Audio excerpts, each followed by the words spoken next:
When I ask students what the American Civil War was about, many of them say it was about slavery. Hopefully you've learned that the war was also about the preservation of the Union and fundamental differences of opinion about the locus of political power. But let me ask you a related question. Do you know what the Emancipation Proclamation was? Now, many people believe that it abolished slavery in the United States, but that's not true. So let's spend this lesson looking at what historian Alan Guelzo called the single most far-reaching, even revolutionary act of any American president. For most of his political career on record, Abraham Lincoln had deep misgivings about emancipation. He later told one of his generals that he had struggled to avoid the issue of slavery throughout the Civil War. But as the war approached its third devastating year with no end in sight, he began to consider all of his options. At least twice in 1862, he had broached the subject with his political and military advisors, and with Congress. Chief Justice of the Supreme Court Roger Taney advised the president that he had no such constitutional authority. Lincoln disagreed. He believed the Constitution clearly empowered the nation's leaders to defend and preserve the Union, and he felt that setting the South's slaves free would help accomplish that goal. On July 22, 1862, he read a preliminary draft of the Emancipation Proclamation to his cabinet. According to one historian, he even told them he'd made a covenant with God to release it. They suggested he wait until after an important military victory to go public. Congress had recently passed a law allowing troops to confiscate property, including slaves, so the president knew there was public and political support for the measure. Then the Battle of Antietam gave him the opportunity he needed. On September 22nd, President Lincoln issued an ultimatum to the states in rebellion. Lay down your arms, or I will free all of your slaves on New Year's Day. As you might have expected, no one took him up on the offer.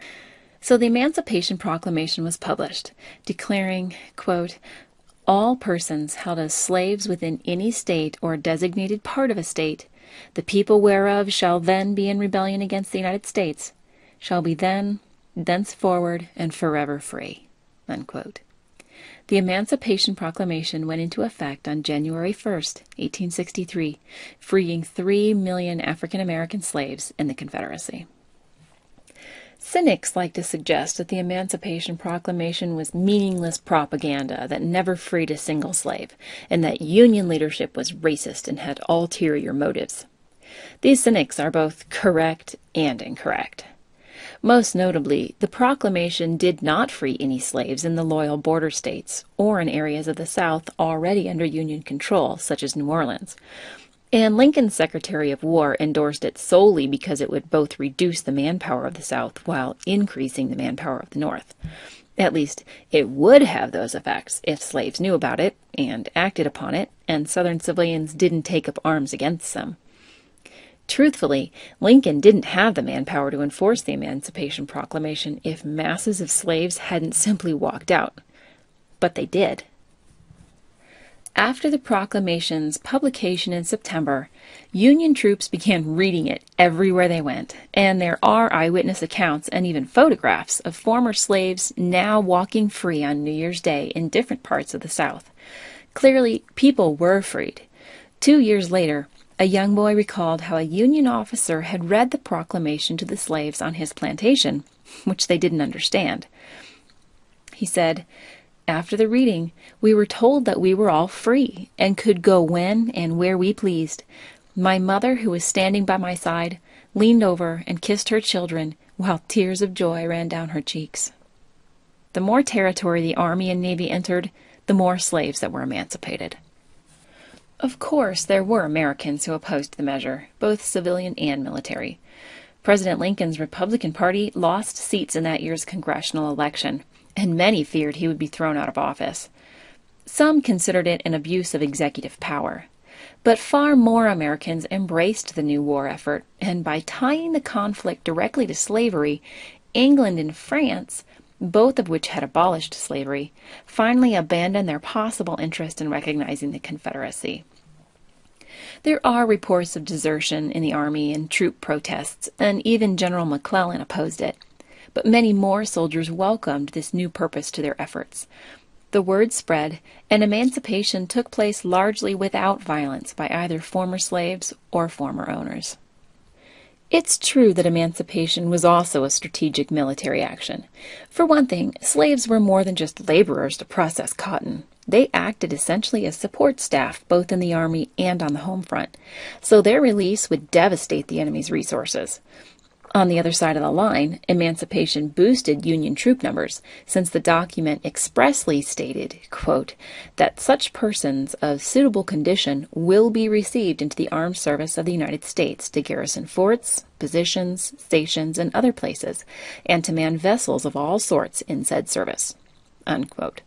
By the end of the war, nearly 200,000 African Americans fought for the Union. No, they weren't treated equally, but neither were they just cooks and stable boys. They were soldiers, and they were free. Slaves in the Confederate Army were obviously more difficult to liberate, but many managed to escape in the confusion that accompanied the proclamation.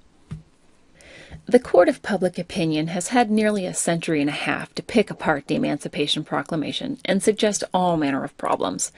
And yes, there were some problems with it, but all of these issues don't change the fact that President Lincoln was on the right side of an ugly debate, and that 3 million Americans were released from slavery forever, and the Civil War, with a new moral force behind it, was at its tipping point. Let's review.